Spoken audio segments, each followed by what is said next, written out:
Hello, everybody. I'm your host, Zenitsu, and you're listening to the Digi Talks podcast, the show that covers various topics from news to meta developments and everything in between for the fine folks who love the Digimon trading card game. Just as a quick reminder, I do usually stream this live over on twitch.tv/Zenitsu, and it's also uploaded as a YouTube video under the channel of Zenitsu, on top of being on various podcasting platforms like Spotify for your viewing and listening pleasure. Please feel free to leave a rating, like, follow, subscribe, or whatever, depending on the platform that you're listening on. It really does help support the podcast. Today, I am back with some members from Team Blank. It's going to be Nikki and Guardian, and we are going to be talking about if Digimon, the TCG obviously, is in the era of engines when it comes to deck building and deck design, in terms of just how we're approaching the game based on what's coming out. But before we get into that, we do have the meta report. But before we get into that, let's go with the question of the week. And with the start of the Halloween events, what is your favorite green and or yellow decks? So any viewer, please feel free in the comments to tell us the answer to this question. So anyone want to start with your answers?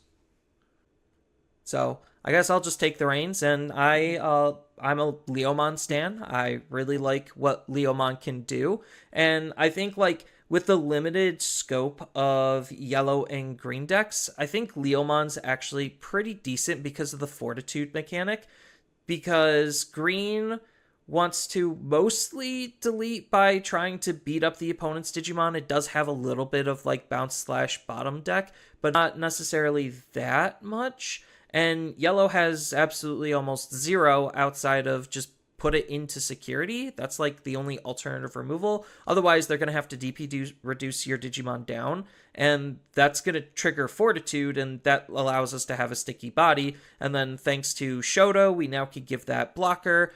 And thanks to Saber Leomon Ace, we actually do have a good Ace Digimon. But Leomon is definitely a new interesting take on where it's going now, being green-yellow instead of blue.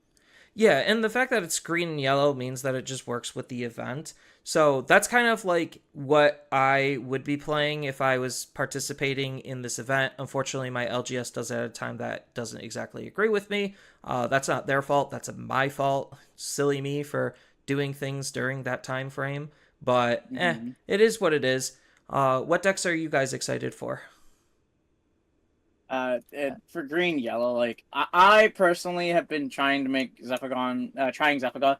It's pretty interesting. But in all honesty, I just want Bloom to get more support again. It's really just bad how because Bloom exists, they really have to tune what is plant and vegetation. Because we've had some really interesting green stuff come out over the last couple of sets, but it's all the plant vegetation stuff is kind of mid. It's vanillas again, or it's just cards that don't do anything really funny. But Bloom is my green deck, even though I started with bugs back in BT5.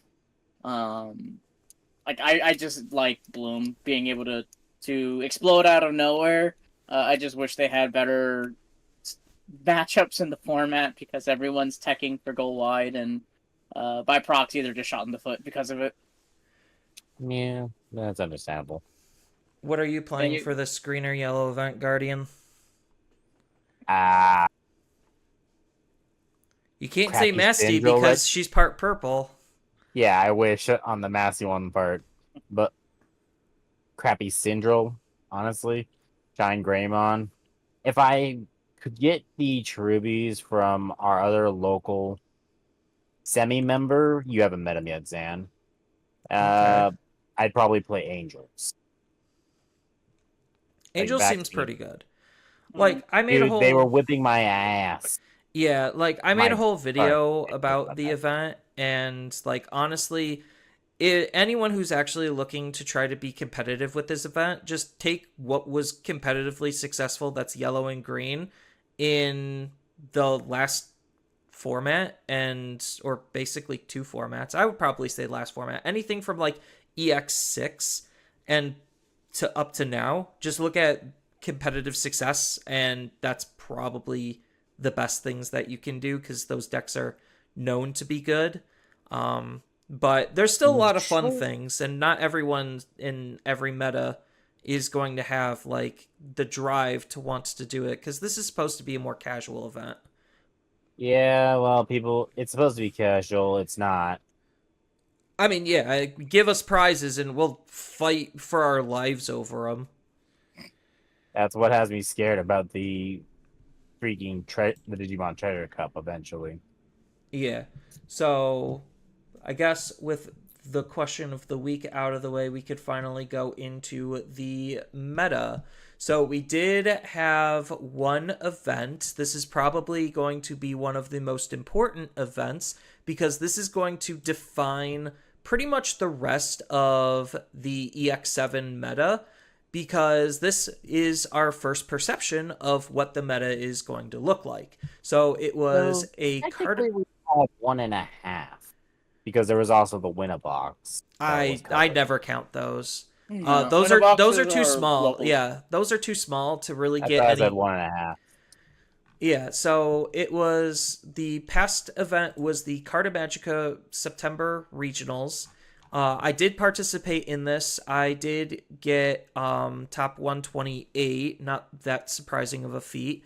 I'll go over like my thoughts on the event as a whole after we discuss like the meta points. But it was 375 players, 9 rounds of Swiss that took place on September 28th. The top 16 archetype breakdown is as follows: 4 Imperial, 3 Ancient Guru, 2 Mirage, 2 7 Demon Lord, 2 Levia, 1 Yellow Vaccine, armors more specifically, 1 Fenrir Lugamon Takamikazuchi OTK, and 1 Mother Control. As far as the actual top 16, the deck that went 9-0 because we are forced to play all of the events, so they actually won the whole thing, was Tessuro on 7 Great Demon Lords. I know he's been grinding like a madman, so congrats to him on getting first. Then second place was Mirage. This was actually a Galaxy Loop variant. Third place was 7 Great Demon Lords. Fourth was Mirage. Fifth place was Ancient Garurumon, red-based. Sixth place was Dan, actually playing Imperial this time, so that was kind of a surprise, but not really at the same time. Seventh place was Yellow Vaccine, again, the armor variant. Eighth place, Ancient Garurumon, red base. Ninth, Levia, as well as 10th. Then 11th was Ancient Guru. 12th was Fen. 13th was Imperial. 14th was Mother Control. 15th was Imperial. And 16th was Imperial. So as far as actual new decks, like new decks, the only one to prop up was Tyler's from GFG on Mother Control. Everything else we kind of just have already seen. So let's dip into Mother Control before talking about the rest of the Oh my data. god, I'm looking at the Mother Control list. This is what they're. Yeah, no, this list is very, very, very unique. I mean, so there's 2 ways to approach Mother Control that I have seen be successful, and that is the Black Hybrids variant, and the other one is like Dark Master's Megazoo variant. So Tyler elected to use the Black Hybrids approach because you're going to want to run Mamemon regardless of what variant, because it's going to help you dig out your Shotos to be able to play them. So, like, it just kind of makes sense to pair it up with hybrid tech because they are using the Mind Link to be able to respawn tamers to use for the hybrids that they find. Then they're using the starter deck tie as the main draw engine because he allows you to draw a card and gain 2000 DP when you're blocking, which obviously the deck is running Shoto to turn your Mother D Reapers into 15k blockers as early as turn 2, which can really slow down the entire pace of the game. And I know a lot of people are going to be like, oh, the deck is bad because it doesn't draw a whole lot. Wrong, because if you take away the opponent's ability to play, it doesn't matter how few cards they draw in a single turn. You just can't do anything. I want to also point out the fact that they're playing, instead of Laplace, they're doing the freaking Trident Arm. Yeah, no. Genius idea. Well, Yeah. D-Digivolve right now is like actually huge. So the Trident Arm with the D-Digivolve is just really, really strong at making the opponent's Digimon weaker. So if it had any protections, usually D-Digivolve gets around most of them. And then their Digimon is forced to attack. That's what's going to trigger the Tai and the Shoto to be able to block the mother. I think just to go back on the last point of like, oh yeah, oh, I have to attack to draw. I just want to attack. I'll starve mother out of cards. They're playing Mercury, Sephiroth, and Edamon. You don't have a choice. You get the effect. Start of your turn. Swing. Yeah, so Mercury helps make Mother a blocker if you don't have Shoto. Sephiroth goads the opponent while also being another cheap Evo on your Mercuries. And because you're constantly spitting out your Mind Link Tamers, like, you're just going to be Digivolving to try to aggress with your low levels, and then you still also Digivolve your level 4s into your level 5s, which then can line up your aces to then try to out any plays that the opponent could have. Is it bad? I kind of want to build this. No, I honestly think I'm this trying is to build it right now. Yeah, I honestly think this is the By the way, strongest I variant. need your GG, Nick. Wait, what? Your GG's in the binder. No, I know, yeah.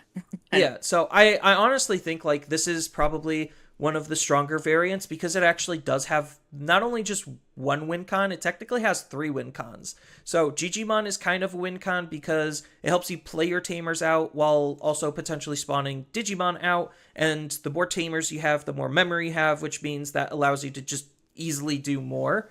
And Imperial and Quartzmon are basically the 2 win conditions, because if the opponent is trying to go wide to out the amount of mothers that are blockers, then you could just Evo with enough memory into a Paladin mode and then just out their entire field and swing out for game.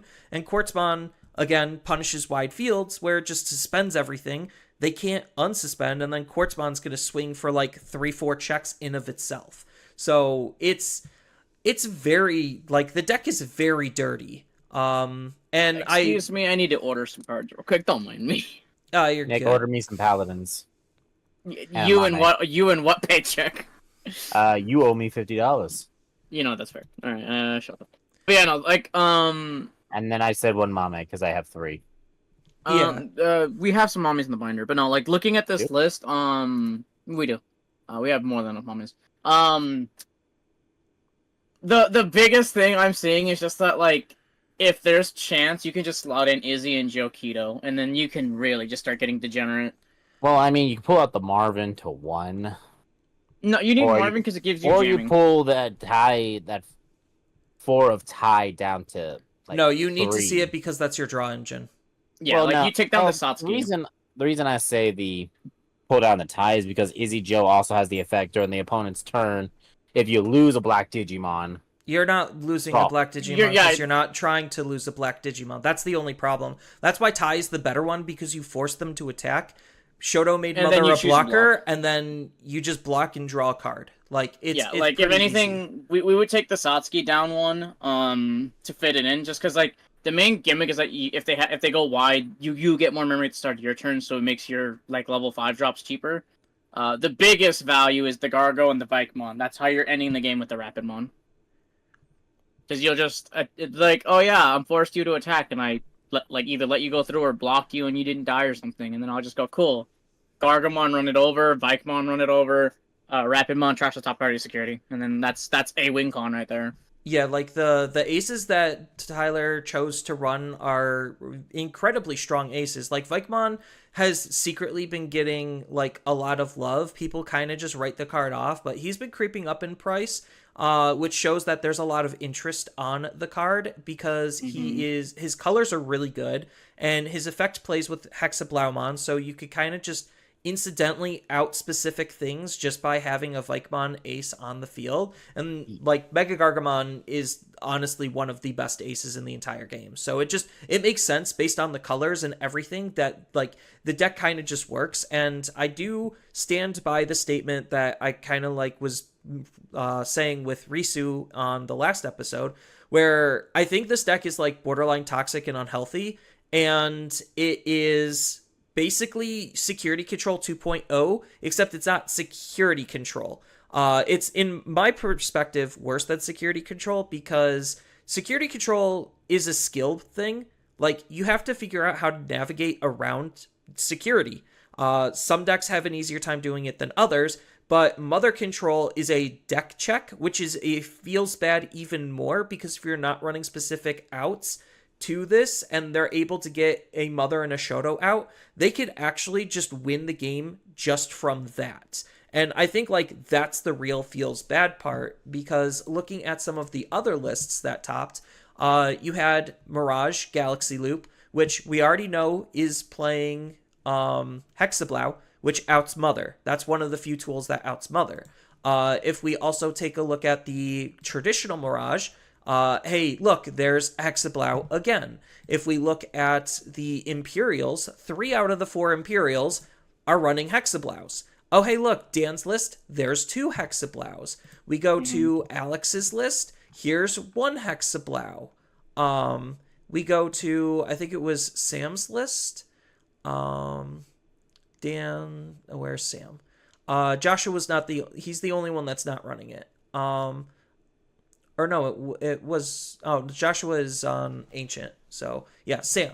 So here's Sam's list. There's Hexablow again. So, like, it really goes to show that having that specific piece of tech that can just try to bypass this really helps those types of decks accelerate and, like, even more above everything else. And that's kind of like what's warping some of the metas because I can say for a fact, I played against 2 Mother Control decks in both variants during this event. I technically didn't lose to one, and then I lost to the other. So I lost to the Megazoo like control variant, and that's because I had a hard time without Hexablow getting over the wall. Like, I had specific cards to increase my DP to make sure I could get over the wall, but I had to find those cards, and that took time, and that was a problem. And I didn't exactly... I thought it was better on paper than it was on practice, and it would have just been better if I ran Hex to just run over their mothers and ignore the problem entirely.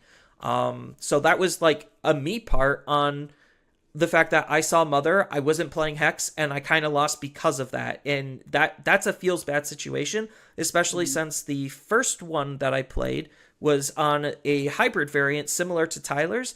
They were just having a harder time actually winning the game because of just how Imperial works. And that was a 50-minute game 1, no conclusion.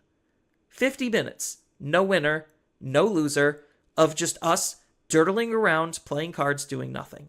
It was one of the most miserable experiences I've ever had. I'm not blaming the player for taking the deck. Obviously, Tyler took the same type of deck and won, and did well with it. But it's just such a feels bad deck that it kind of deserves the hate that it gets. Especially since English players, we love our control decks for whatever reason. And this is basically the equivalent of Security Control 2.0, but feels even worse. At least in my perspective. And this is where matchups kind of matter, because in Tessero's video, go watch that if you want to know his breakdown on the Demon Lords deck, he saw 0 Imperial. So the fact that he saw 0 Imperial gave him an easier time to win, because Imperial is one of 7 Great Demon Lord's hardest matchups. And 7 Great Demon Lord is also using Shoto because it basically turns all of their Demon Lords into the equivalent of Creepymon, which is one of the better Demon Lords of the deck. So it makes sense on why Shoto is like a really good card, but why what he can do can facilitate really toxic things. Yeah. Well, you can tell that the first place winner was prepping for Imperials by playing 2 of the EX6 Levia. Because I found out the hard way, the fact that the moment they add something using any of their effects, Levia is going to trigger and start stripping their sources even further.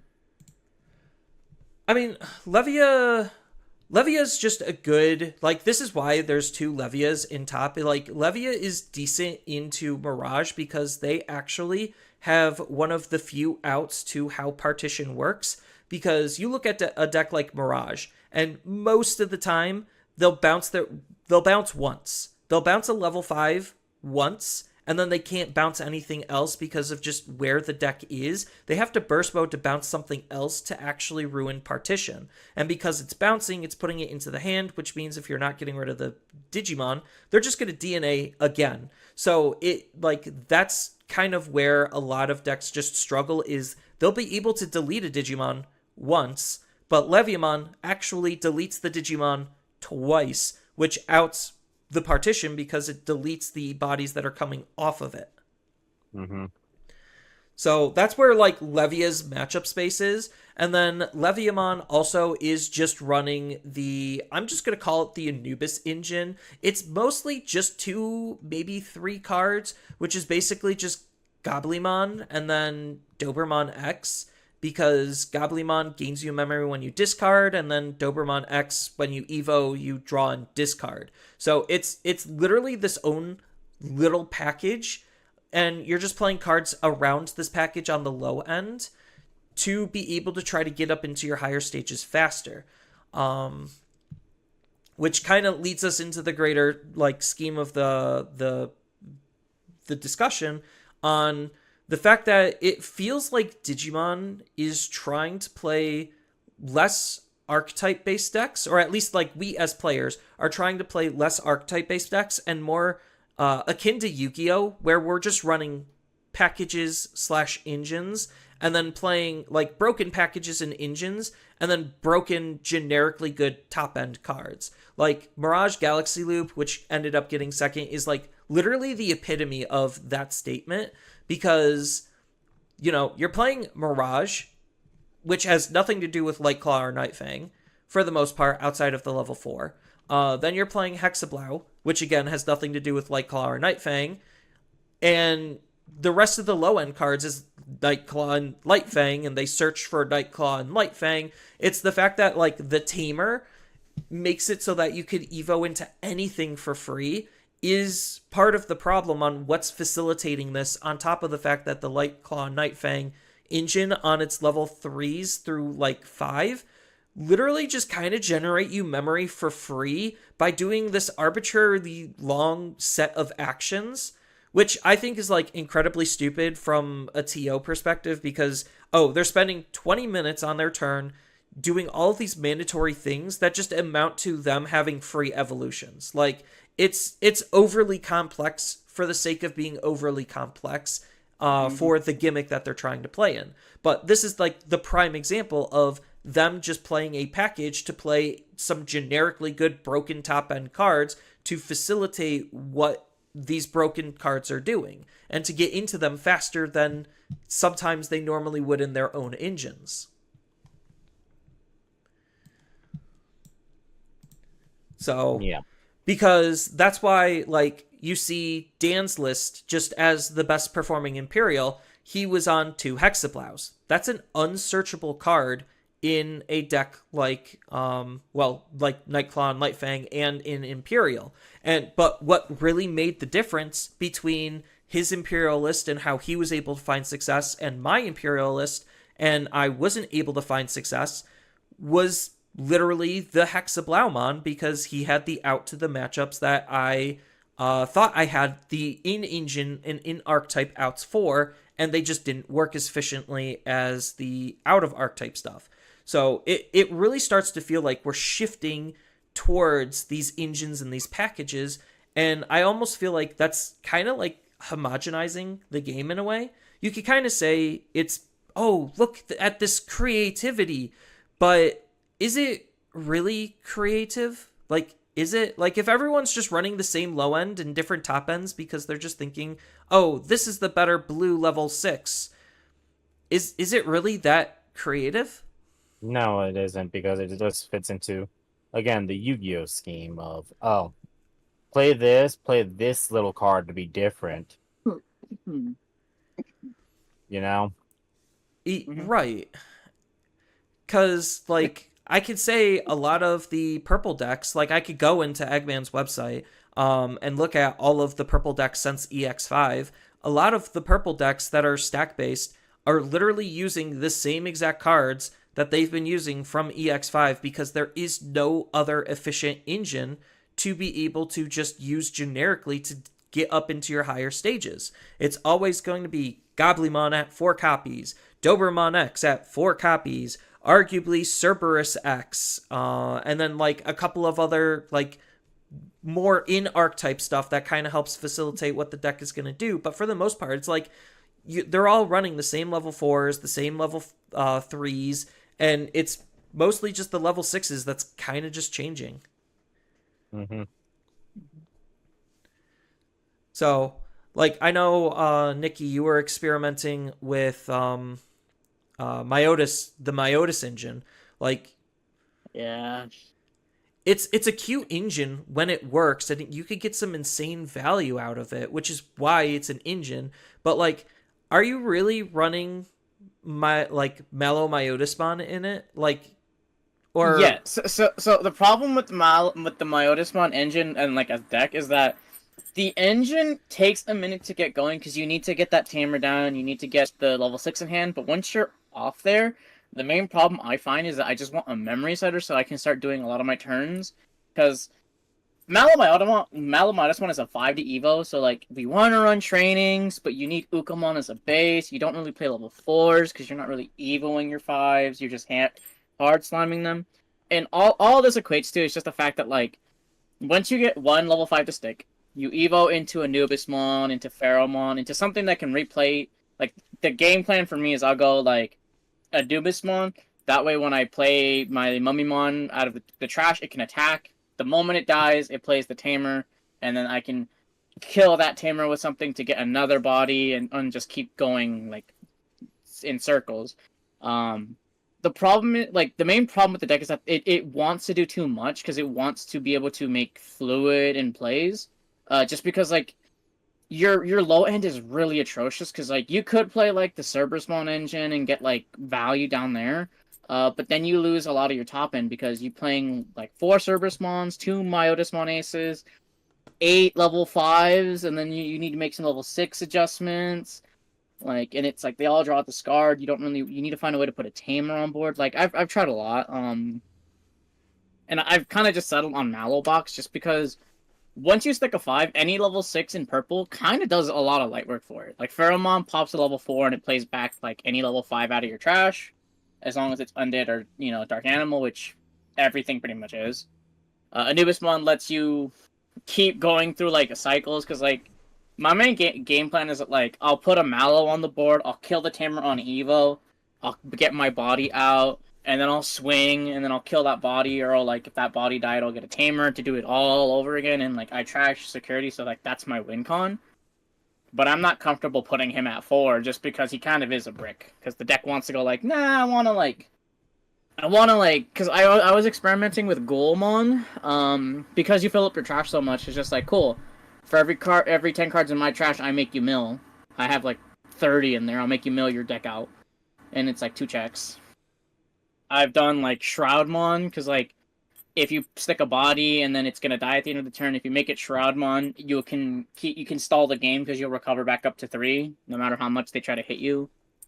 I've tried a lot with it, and, like, my main problem is that the engine needs a level 4 bottom end, and, like, I've started to create, like, a purple hybrid Mallow kind of stuff. Just because you really want your early game to be, like, draw, discard, find that Tamer, and then when we get the new Impmon for BT18, like, just, oh yeah, I'll play the Impmon, I'll get my Tamer out of the trash, and then I'm off to the races, I'm good to go. And, like, I can see myself maybe buying some Analog Boys, so I don't have to poach them from decks, like, in the future. I mean, but like, you could just theoretically play almost any kind of level 6 package you want, as long as the level, like, for Mallow Loop more specifically, as long as the level 5s are looping properly, you could kind of just run whatever level 6s you want. Yeah, honestly. And that's kind of like the thing that Bandai was slightly afraid of in, like, BT10, because that's one of the primary reasons why Jet Sylphie got limited to 1, is because they literally saw that yellow since BT7 was not changing except for the level 6. The level 6 was the only thing that was actually changing about the deck because there was nothing else yellow could do that was more efficient than the yellow hybrid package. So it's like, oh, I just used my yellow hybrid stuff, get into any generic level 6 Digimon that was yellow, and then boom, I'm good. Just because it was the most efficient thing. And that's kind of what we're seeing with a lot of decks, which is why I partially hate Ukomons and the training cards. Memory Boosts are fine because they cost too much, but the compounding factor with the with the training cards is part of the issue, because then that's not adding deck diversity, that's taking it away.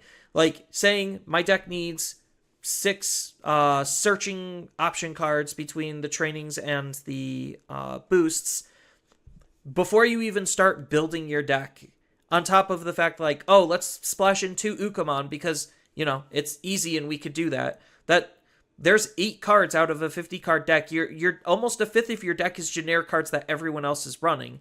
And that was the big problem with Yu-Gi-Oh! And its packages, is the fact that that's just kind of how deck building worked. It's like, oh, I'm just going to be playing X package, and so is everyone else, but it's up to the small little spice cards, I guess, to really diversify decks. And is that actually diversity is my big argument. So anyone in the comments, feel free to hop in on that kind of comment spree as well, because I did get into a big argument with one of my people on my Discord server. I'm going to keep that a little bit on the private side in terms of usernames, but I did get into a big argument where they were just like, I like the packages because they're creating diversity. And I'm arguing it's reducing diversity because you're all playing the same things. It ends up being homogenizing. We've seen this with Lugomon, where it's just like the Lugomon package was homogenized by decks for a purple end, and you're just playing all Lugomon cards until you're playing Dex cards. So it's just like, and vice versa. Like, I get that they have stuff in common and they share stuff, but like when their deck designs start becoming very similar because they're running the same cards, like it really starts to put things into perspective. And I get like Digimon's a different game, and your top end on what it's doing kind of does matter, especially with how the low end is going to be supporting it. But if all the low end is doing at this point is just getting to the top end as quickly as possible, then it really puts heavier emphasis on what the top end is doing to diversify it. And I think that's not necessarily something Digimon is the best at, considering a lot of Digimon, as we kind of are seeing, do similar things for the most part. Like Ancient versus Mirage, as like one example. It's like, oh, I'm going to bounce a Digimon and bounce your security. Well, that's exactly what Mirage does. It's just Mirage has a floodgate type of effect. So it just goes to show that like engines are starting to become more of a thing, and we're even seeing it in Japan, where they just got BT19 released, and there's a Cross Hearts deck that is using Leopardmon X as the top end. So it's just like, does Leopardmon X have anything to do with Cross Hearts? No. It's just Cross Hearts has an easy way to be able to set up quick, fast level 5s, so that way you could go into Leopardmon X and then use Leopardmon X to play out more things, because he's actually a strong card. It was just hard to use him, and now I guess the Cross Hearts engine allows you to use him a little bit easier. So, like, sure, you could say that's creative to a point, but what's to stop anyone else from taking that and just saying, hey, instead of Leopardmon X, let's just use Cherubi X instead. Mm-hmm. Like, same colors, same style of effect. Just, you know, what's the difference? Mm-hmm. Mm-hmm. So that's kind of like what I'm trying to get at, is like, are we in a better spot for wanting this type of design? Like, that's the other part of the question. If it is homogenizing, is that even a good thing? No, it is not. Because I before I even came to Digimon, I played Yu-Gi-Oh, and everything was you have to have this. Oh, I already said this, didn't I? But you had to have this certain package to be even able decent to play at the game. You couldn't play what you wanted. I wanted to play different dimension demons, for example, in Yu-Gi-Oh. Problem with that, they were so xenophobic that they didn't want to work with any engines that everyone else was using. So I ended up losing. Come now, there is a package of different dimension demons that is being currently used in the Yu-Gi-Oh formats. Homogenization is a hardcore, I want to say, killer for most creative thinkings in the games that they happen. Because in Magic, it happens way too often. This is why they rotate sets. Same with Pokemon. Yu-Gi-Oh has been doing it the longest, but they just release even more stronger packages to replace the other ones that have been currently been used. Digimon is kind of following that same train as of right now. Like the Mother Shoto, for example, I'm not saying it's a super strong package, but it's so splashable that most people don't even care really anymore. They just splash in, oh look, I got a 15k blocker while I just do all my stuff I wanna. Yeah. You know? Yeah, because I faced, like, I had a video where I'm testing out Dragon Links, and I faced a Mother Shoto list, and they were on Fanglongmon. And I was just like, I would say that's cool and unique, but it literally isn't, because it's doing something that the deck already was kind of doing, and was just like, oh, hey, let's just throw this in because it just works. Because they already, depending on the deck's design, were using that as a way to line up easy alliances. So, because, a 15k alliancer, might as well just make it a 15k blocker while I'm at it. Like, or alliance target. And a lot of Bandai games end up in this homogenized zone as well. One Piece definitely is starting to see it as an example. Like, I literally read on Twitter, like, oh, I forgot what purple blue deck it was that they were using, but the post basically was, I wish this was better, but this deck using the same cards is just functionally better. And like the only real difference is the leader card, and the rest of the deck could be almost identical and is almost identical. And it just is sad that like there are just certain things that are just like certain aspects that have to be ran in order for that color or that aspect of the deck to be successful. When I was playing Dragon Ball Super, it was the same way. It's just like, okay, make sure to have these like 15 generic cards for your sideboard, these 15 generic cards for your main board, and then here's your little 20 card package, and then you just play kind of whatever you want after that. It's like, that's kind of boring. Like, that takes a lot of deck building fun away, because half of it is decided for me because of the way the game's currently headed. Yep. And you can make the same argument with archetypes, where it's just like, oh, archetypes is that Bandai literally handing you a deck. But if they support the archetype enough, then creativity can happen based on what's allowed to be played. Like, I've seen lots of Greymon decks play in various different ways, because you have like traditional Greymon, where you're going up into War Grey, doing the whole raid thing. Then I've seen like a splash of Omnimon Ace, which was kind of cool, where it's just like you're still just playing Greymon, but now you have Metal Garurumon to use with Omnimon Ace. Then I've also seen like Agumon, where it's still just Agumon. It's still the same Agumon cards, but just used in a more aggressive manner to warp into the Bond of Courage. There's also Headless's little thing he's been playing with of the Blue Flare Omnimon. Right, so like even just like taking the Omnimon example, like you have, sure, your little Omnimon package, but it's solely just Metal Garurumon, War Greymon, and then the cards that are built from the set. Like, because of just how the card works, it could be used in a couple of different ways. Yeah, that is a good example of archetypes being used in different ways. Here's a bad example. Imperial Dramon. All the Imperial Dramons currently have the same format, so they flop straight into the homogenized. And like you said, Daniel is one of the few that had a different idea that worked differently. But ultimately, all Imperials have Gain Memory Stingmon and XVmon.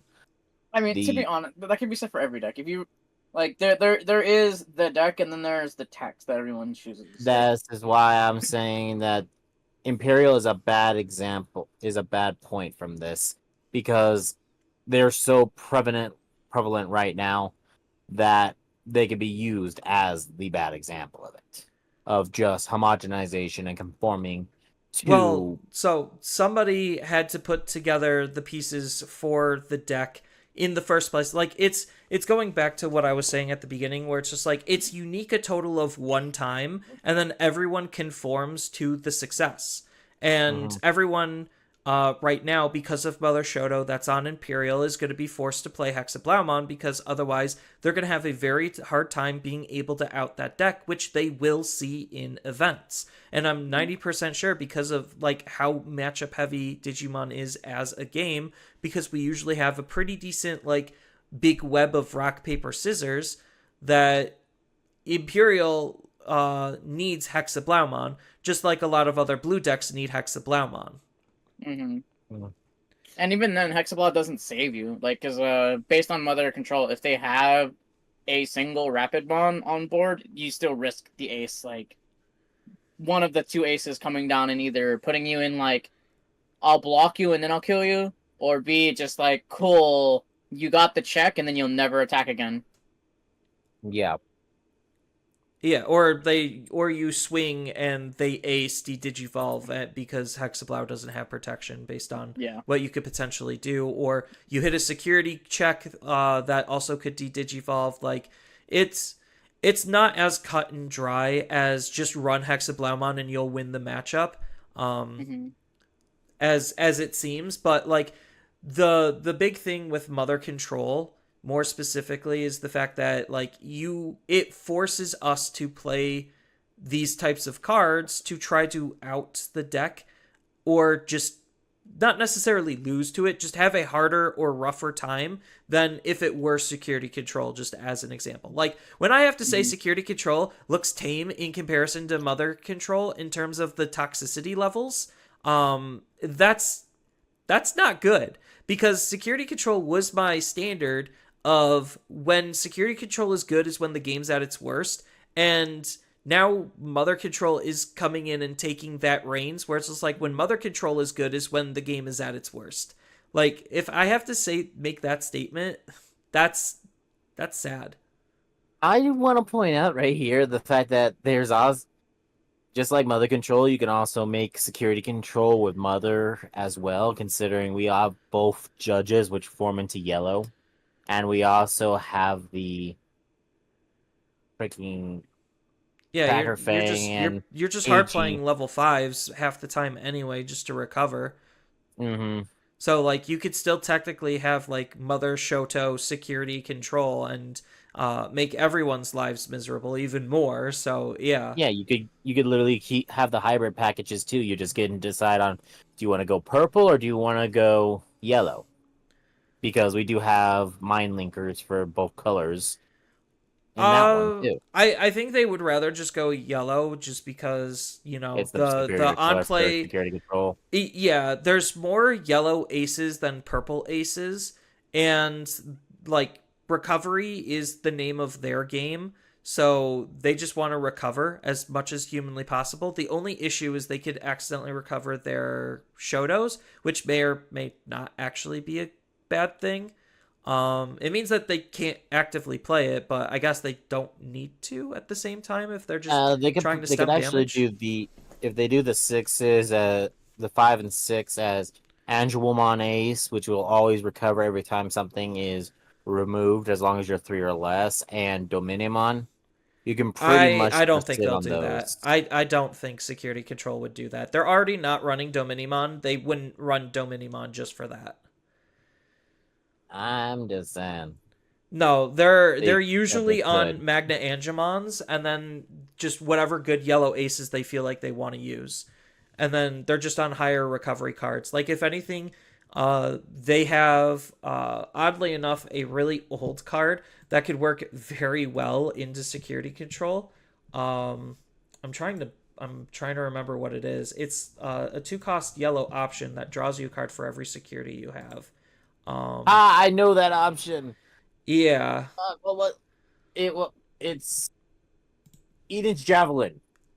No, it's Blade of the Truth.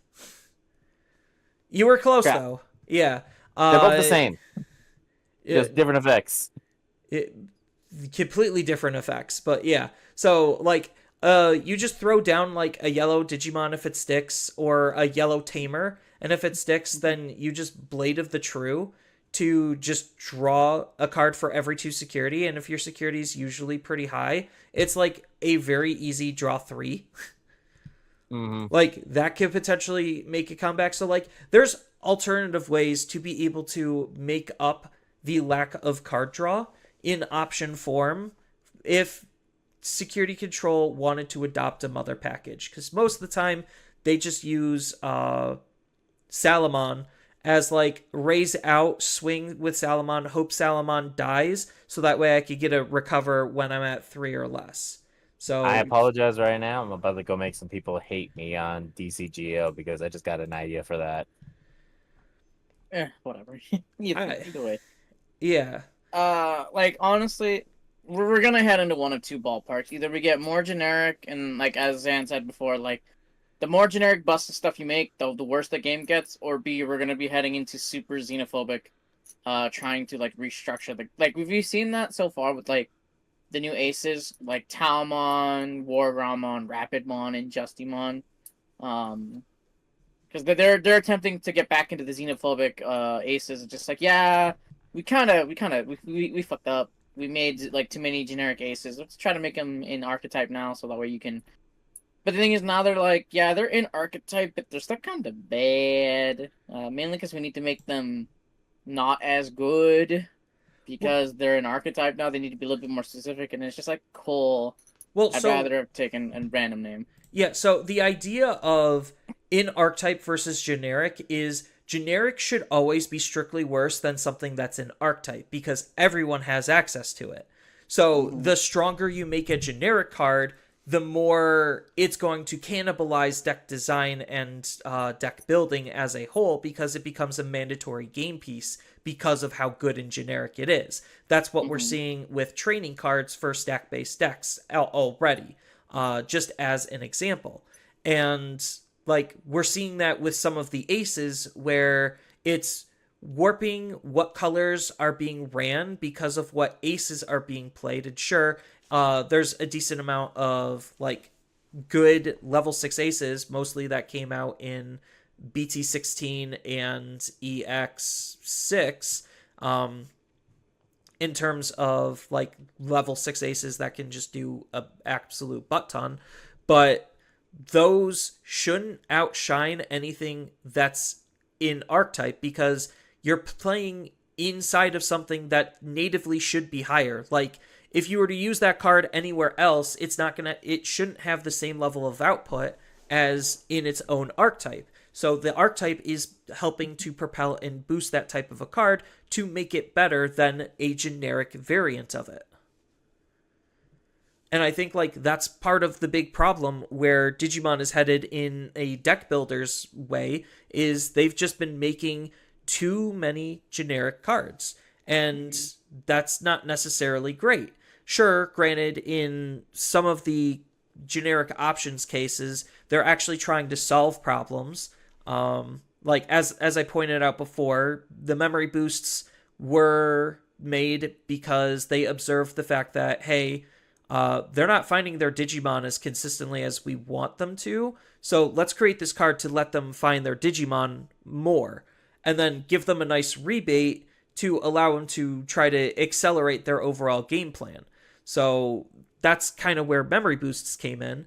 Scrambles, just as an example, when your big stack gets blown out, it's like a comeback mechanic. Here is the ability to build up another stack. And that's kind of why we see a lot of rookies with start of main effects to be able to do something, is so that way you could build all the way back up and be able to get yourself back into the game. Whether that's actually good and healthy is to be determined. But that was their initial idea on how these cards are going to impact the game to try to make it better overall. But, designer intent and user input are two completely different things, and obviously we're going to abuse the ever-living crap out of it and make it unhealthy. As per the training cards, because the training cards solve the same issue as memory boosts. Extra consistency. I want better generic aces, better generic cards, but at the same time I know the monkey paw will curl, and then you have to face it in generic color mirror matches, and I don't know if I'm ready for that. Right, because we already ran into the issue with, like, Anubis and Apocalypse, where it's just like, hey, these cards are highly abusable because of how generic they are and how easy it is to get into them. And, like, a lot of the cards that are getting, like, banned and limited are on the more generic side half the time. Some of them, most of the time, it's because of speed and tempo issues. But, like, they have hit cards for quality of life. Like, this is just an unhealthy card. Sure, it's acting as intended, but it's not necessarily that great for the game. AE Ice Wall as an example of a quality of life limitation. Like, they could have just left it alone because it's doing exactly what I wanted, but it was making the game not fun. And, like, I'm not saying Mother Shoto is on that level because it's not as easily splashable as an option. But it is just that level of general, like, that generic level that a lot of decks will just flock to is, in my perspective, not great for the game, because you could look at a whole bunch of other card games.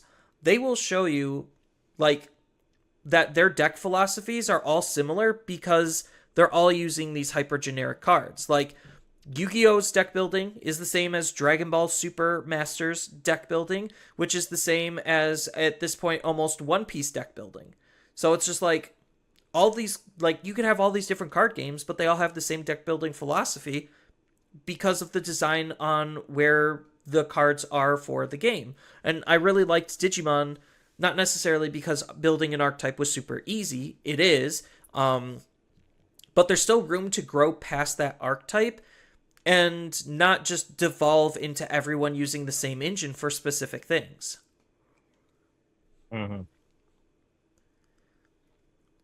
But, yeah, so I'm not saying, like, generic cards are bad. Like, that's not exactly the message I'm trying to promote. It feels like we're just entering an era where we have the ability to just straight up ignore what the archetype is doing and just run the low end as a package to facilitate any top end. And I don't necessarily know if it's a good thing or not. I guess only time will tell to see how far that develops, and if it develops to an unhealthy level where everything basically just becomes homogenized, because as other games has showed us, take it too far and that is what will happen. And Digimon's already, like, running this fine line as it is in terms of the design space that it's working with, because it already used up a lot of its vertical design space, and it really needs to expand into some horizontal design space, which it hasn't done in, like, a year. And it doesn't look like anything from the Liberator stuff is actually expanding the horizontal design space to allow us to have more exciting and unique things to play around with. It's just increasing the power to increase the power. Well, I guess technically it's kind of trying to maintain its current power level, because I think they learned in BT16 that they went a little too far. Yeah. So the only thing that tries to go wide as far as Liberator stuff, and I say this as a try bit, would be the heavy metal stuff. They try to go wide, but they're too slow to actually be able to do it. Bruh. What is Sendro? What is Zephyga? Yeah, Like those... the new Zephyga, the new Mythical Gallon Sendro- says wants to play cards. Yeah, it's So- just Sendril has 0 outs to something like a Mother Control, so it's like, oh, Yeah. is this actually worth taking to an event just to lose to something like this? Probably not. I mean, Sendril also has lots of issues. I'm not saying Sendril's a bad deck. It's actually pretty strong. I played it and played against it. I like what it's doing on concept, especially for a yellow deck. That's a huge, like, not really color pie break, but like just huge break from what yellow traditionally does, and it's doing something different, which I appreciate a lot. But at the same time, like, what's to say I can't use the puppet engine and play something like what we've seen Japan do with Goldramon and just play Token Rush?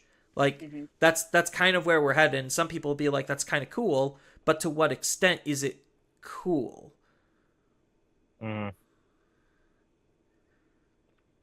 So, I mean, right now, I think it is actually kind of cool just because they are giving us the tools to be able to use it, which is why, like, when it comes down to the different levels of archetype, you have name-based and trait-based, and I think trait-based archetypes are healthier for the game rather than name-based ones because, like, locking everything by name kind of just sucks because that's actually further limiting what you're able to do with those cards. Where if you just say a specific trait and make that trait a more common trait, like what we've seen with Bloomlord, then that kind of opens things up a little bit more for actual creativity to be held. So it's not like archetypes are exactly bad per se. It just depends on what level that they're working on and where the archetype can go in the future, which is why, like, anytime level 5 Cyborg gets shown off, Machine Dramon players like raise their hands up and say, thank God we get another card to play with. And that wasn't designed for Machine Dramon, but they don't care because of just the trait that it's working with. That's why I like the Mastimon Ace as it is, because it doesn't care what it's working with as long as you have the Angel trait. Yeah. So, like, there is the ability to do it right and not necessarily create a homogenized package, because I don't think, like, Bloomlord was exactly solved when we got the Rosemond stuff from, what was it, BT 14? No, we got Rosemond BT. Yeah, we got Rosemond BT 14. Rosemon was BT 13. Well, we also got the Palmon and the Mimi cards in BT 14. So, like, Bloomlord's like a perfect example where it's just like because there is so many good low end plants, fairies, and vegetations, you actually do get to pick and choose based on what your top end is going to look like, what your low end looks like, and because it's all playing in that same type of a trait, it kind of all just works, and that's the magic of it. Whereas you have something like Terriermon and Rapidmon, where everything needs to be Terriermon and Rapidmon and Mega Gargamon, it's more name locked. That makes it more limited on the types of cards you could actually use. They at least have the benefit with some of the Cherubimon stuff to kind of like, hey, I just care about you being part green and having 2 colors. To try to at least expand what that archetype is able to use. But that's just that was just good incidental design. I don't think that was on purpose. It could have been. I might just be underselling Digimon's design team. But usually I don't like to think the highest of them. Because, you know, we do get those apocalypses and we do get a whole bunch of, like, why was this made type situations. I still don't even know if, well, I guess I do know that it's in-house design rather than outsourced design. I'm just curious on who their playtesting team is, to be honest, at this point. If they're even playtesting. So... But any final thoughts as far as, like, creativity and deck building, just to kind of round things out before we wrap it up? No, not really. Because No. it's not like I'm trying to paint this like bleak future. Um, it's just that's where I kind of feel like decks are kind of headed, because we do have lots of different really good packages that could run really good top ends that have nothing to do with each other. And like it kind of just shows and highlights like the tempo issues with the game, to say like, hey, yeah, our engine's actually a problem, because we're like, that was partially why they banned some of the Gabumon cards, is because everyone was using them, so there was no better option, so they had to make a better option or hit the card. And I don't know if we're exactly in that level of territory again for a wider scale of things. But we could be, is kind of like where I wanted to bring the attention. Yeah, I get what you mean. Mhm. Because it seems like I kind of pointed out, it seems like the number one reason why they ban and limit cards is because of tempo. Like, the card is moving faster than intended, doing more things than what we thought it was capable of, blah, blah, blah, blah, blah. Therefore, we're limiting it, and they've said that quite a lot, especially in this past year. Oh yeah. Yeah, like it was funny. I was running the numbers, and in this past year alone, out of the like what 30 cards we had banned, or I guess limited, half of them came from this year, and from the half that came from this year, about 9 or 10 of them were brand new cards. Like that's wild to me, to think that we had that big of a design oopsie throughout this entire year. And I think like this might be a preface to a bigger argument that I'll probably get into later, but I honestly think that Block 3 was one of the worst blocks in Digimon's history, and one of the most damaging blocks in Digimon's history. Like, bar none. No, yeah, no, I agree with that. Like, especially with the recent Uko hit, that some people are still like, nah, the other Uko should be hit too. Like the Newman coming around for 3 formats, just like, yeah, we kind of, this year has not been the greatest for like balance. No, this year honestly felt like it was the worst level of balance, which brings us to part of like why I was thinking this way, and why I'm currently enjoying the game less and less as sets progress, because I wasn't exactly having the greatest fun in BT16. Sure, I got my invite there, but who cares? I was having even less fun in EX6, and BT17 and up to now I've been having less and less fun, and I've been having a harder time figuring out what I want out of the game, because the game is no longer servicing what I thought it was giving me. Yeah. But it does look like, from the future, that things are looking a little bit better.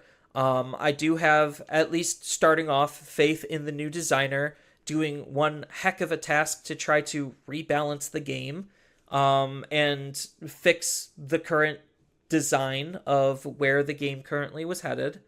So I do give them props, because that's very daunting. And hopefully, come unification, a lot of my qualms with the game can be squashed and solved. And I just really hope that they pay more attention to the game, because with them running, what, 7? They're going to be running 7 total card games. That's a lot for one company to handle, and they might be stretching themselves too thin. And I really hope that it doesn't hurt Digimon in any way, shape, or form. Obviously, when they have a new card game, the pool of players is going to be diluted, but that is just what it is. Mm-hmm. Mm-hmm. So I'm hoping unification knocks it out of the park. I think the special booster sets are going to be really bad pull rate wise, but once we get past that, I think we should be in a good spot. Mm-hmm. So I don't want to try to seem all negative. That's because I know I've been very harsh recently. So I want to end on a good note. I haven't heard anything harsh. Have you, Nick? I've been saying some things. Yeah, I said, I don't know if you're paying attention. I have both on record and off record. I have been saying some very things. Bro, did you miss the part where he was like he was starting to fume at Mother Shoto? Because I didn't. I could hear him start to curse under his breath as I'm like, yeah, no, I need to start buying parts from Mother Shoto. I want my easy win, but no. Yeah, I mean, I bought like all of the Shotos that, or most of the Shotos that my LGS had, just to try to reduce the amount of access of that card that people had. Oh, so, that's okay. That's extreme petty. I didn't know you would do that. Well, also Shoto is just a good generic card that could go into a lot of decks. So Okay, there's how many there's did that. you buy? How many did you buy? I bought 8. Okay, no, that's not. You see, you made me think you bought like. Oh no, I bought 20 Shotos because if I can't enjoy it, no one can. I almost did. My LGS only had like 12 or 16 Shotos, and I at least bought 8 of them just to reduce their pool. Yeah. Yes, I am petty for like Shoto. that. I ordered more Shoto. Honestly, like I just want to get past unification because I want to see what. We talked this about a lot. I want the NA format to ruin JP. I just can't wait for that. Where like Why JP? JP? Well, because we remember, play differently. JP, yeah, we just functionally play the game differently.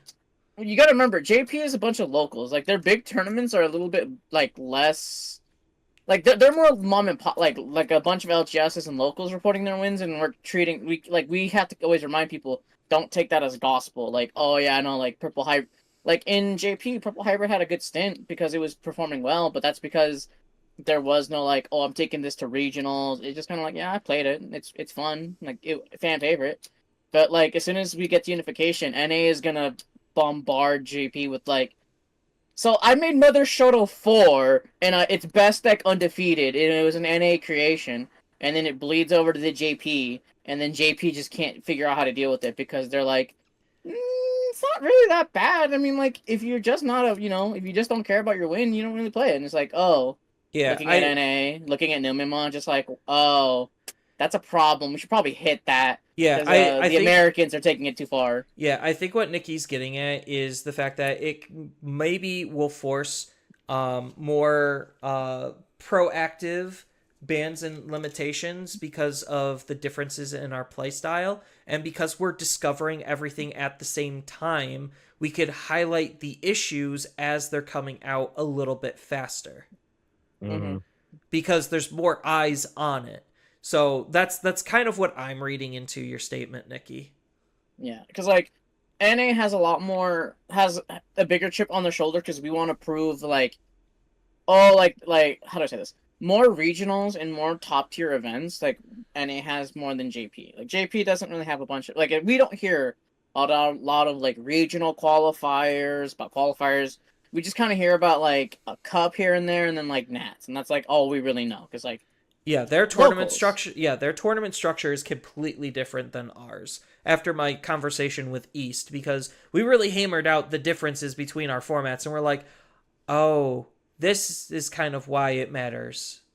Because NA will play Numemon 4 formats in a row just because it's de facto besto fasto gets the job done. Where JP is like, nah, I want to play Purple Hybrid today. No, Zephyr feels fun today.